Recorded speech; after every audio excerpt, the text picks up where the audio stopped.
find something to watch.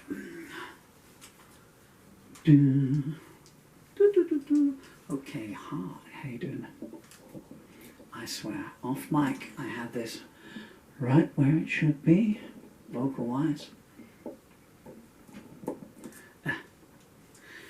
If the cable's loose, it's not the only thing in this place with a loose cable. Okay, this is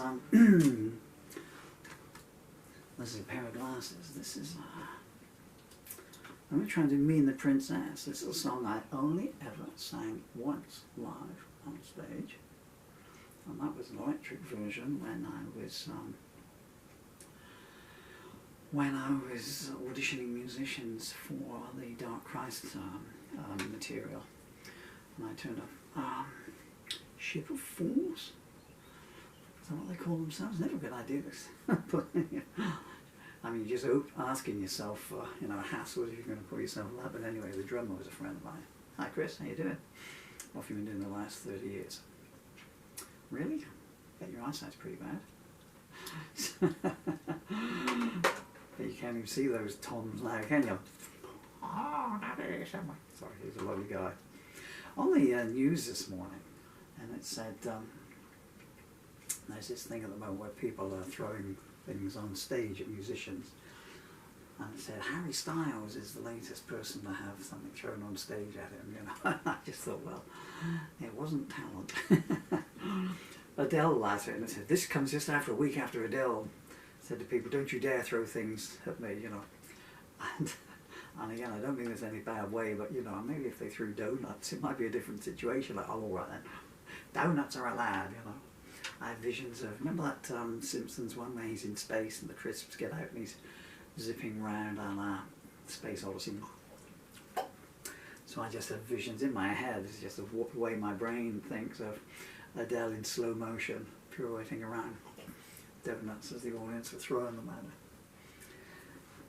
It's the first time I only found out the other day what Harry Styles is and what he looks like, and that came about because there was something on the internet in Julie Bowen, funniest woman in America, but a bit of a potty mouth. And she'd gone to one of his concerts apparently, and she had a sign held up saying, I don't know, I think it said something like, Harry, I'm old, but I know what to do. I mean, you're Julie Bowen. I don't think anyone needs any incentive other than that, really. I wrote a song about her. Well, not her particularly, but what was that television series? Ed. When was that? About 93, 94, 95? It used to be on the afternoons here. And Tuesday afternoon, this was not the days when they,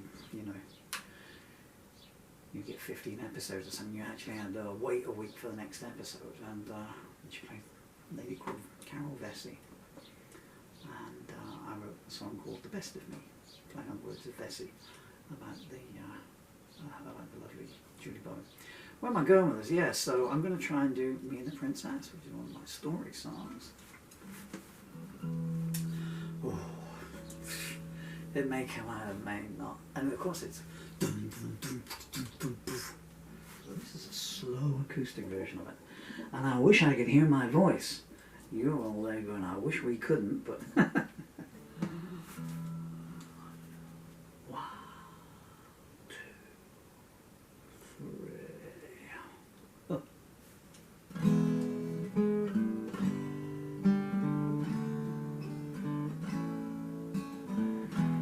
If you can do it slow, you need to be a bit more adventurous with the guitar.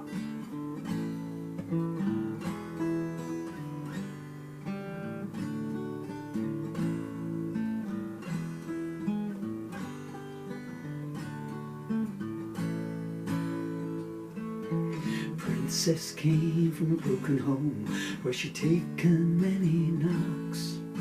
She ran away at 15, made a living out of picking locks.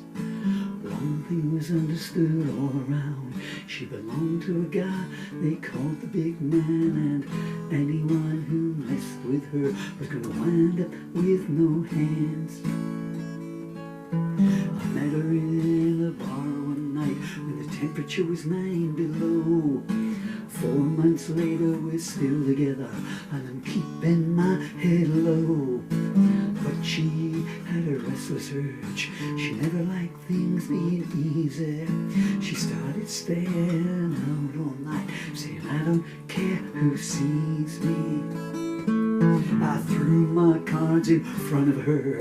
I said, tell me where I stand. She said, you don't dictate to me. That's something you better understand. I told you right from the start we shouldn't be any more than friends. And I don't know if I'll remember you after this whole thing ends. I looked back around the room, saw the start of the next new deal. I said, call me if you change your mind about the way you feel. I left the place in daylight. I knew it was a big mistake. A voice behind me said, go give this guy a ride, he's got a lot of things we're gonna break. Princess watched from my window, just like I knew she would. Even if I didn't get back alive, I knew that the plan was good. It was sly and it was deceitful, but I knew that it had to be done. You can't let people ride out your life, or you're not anyone. The man's pocket phone started ringing. He smiled and he said, hello. I heard Princess on the other end saying, please won't you let him go. She started talking down to him, trying to change his point of view. I was thinking, if I survive the night, it's gonna be thanks to you. She was waiting in the warehouse by the time that we arrived. She pulled a gun to the big man's head, saying, how'd you like to stay alive? Big man gave an evil grin as he let us get into his car. He sneered, you better tell him quick what you want to, baby, 'cause you ain't going far. The windscreen had been spiderwebbed. We hit the highway fast. Drove all night looking in the rearview mirror, praying we wouldn't run out of gas. We turned down an old dirt track. She said, let's rest up here for a while, when she saw a cop behind her wearing a gun and a wicked smile. Cop said, I saw you guys pull in here like the devil was on your spine. Now let's see how much of what you got is yours and how much of it is mine. Princess pointed her gun at him, but the click said the clip was empty. Cop said, shame that you shot your lover, baby, and I knew that he meant me. Suddenly a shot rang out and the cop jerked 2 steps back. I saw a red stain appear underneath his heart, and then it all went black. I woke up in a hotel room with one hell of a bruise on my head, and Princess's note inside my hand, goodbye was all it said.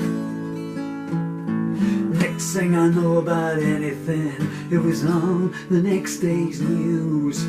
Big man shot a cop and then killed himself, was how it all came through. Nothing was said about Princess, her name was never mentioned at all. And she knows if she ever wants to see me again, all she's gotta do is call.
The intention was to play it slow, But I just got involved in the story. A long time since I played that. Quarter of a century.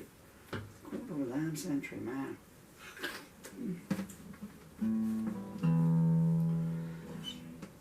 Towards the end now, I was playing like that, you know, and I'm seeing the band, you know, in the room on my own, you know, completely zoning out, you know, so I had to pull myself in, you know, no, you're on your own, just shut it down, don't start extemporizing. So that was me and the Princess by Paul Murphy.